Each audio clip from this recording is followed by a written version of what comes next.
Voyons à présent comment écrire une lettre de motivation efficace. Alors, quelques généralités.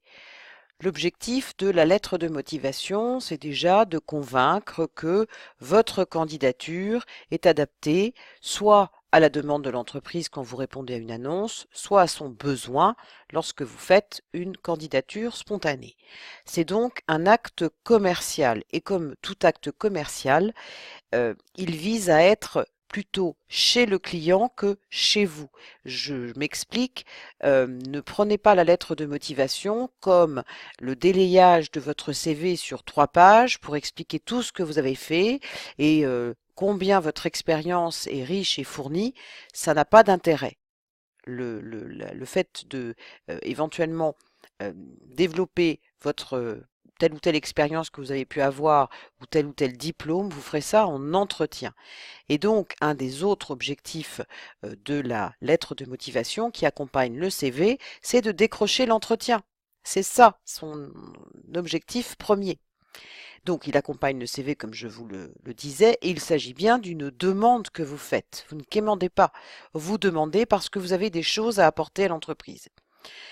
Donc, elle requiert, pardon, cette lettre de motivation des idées structurées, et il faut que vous l'adressiez à une personne identifiée. Le DRH, le responsable du service machin chose, bref, à quelqu'un que vous pourrez éventuellement rappeler quand vous n'avez pas de réponse à votre demande. Mais on verra ça dans la partie suivie. Alors, il y a deux écoles sur la structuration de la lettre de motivation, encore une fois, qui accompagne le CV. La première, c'est moi, vous, nous, c'est-à-dire que vous commencez par parler de vous, ensuite de vous, c'est le moi. Ensuite, vous allez parler de l'entreprise à qui vous vous adressez, c'est donc le vous. Et ensuite, vous faites le lien sur la manière de travailler ensemble. Donc, ça donne ce que je fais, ce que j'ai fait, ce que je fais et ce que je souhaite développer mon projet.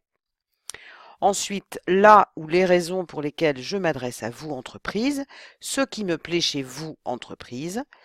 Et enfin, comment nous pourrions travailler ensemble, ma demande et une proposition de rendez-vous. Deuxième structuration, on inverse les deux premières parties et ça donne vous, moi, nous, c'est-à-dire vous, entreprise, là où les raisons pour lesquelles je m'adresse à vous, ce qui m'intéresse chez vous, ce qui me plaît chez vous. Ensuite, ce que j'ai pu faire précédemment, ce que je fais et ce que je souhaite développer, mon projet professionnel. Et enfin, comment nous pourrions travailler, ma demande et une proposition de rendez-vous. Alors, je n'ai pas de, comment dire, de préférence.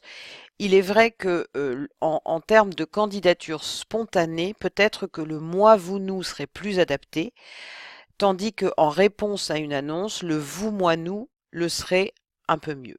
Mais ça n'est que mon opinion toute personnelle.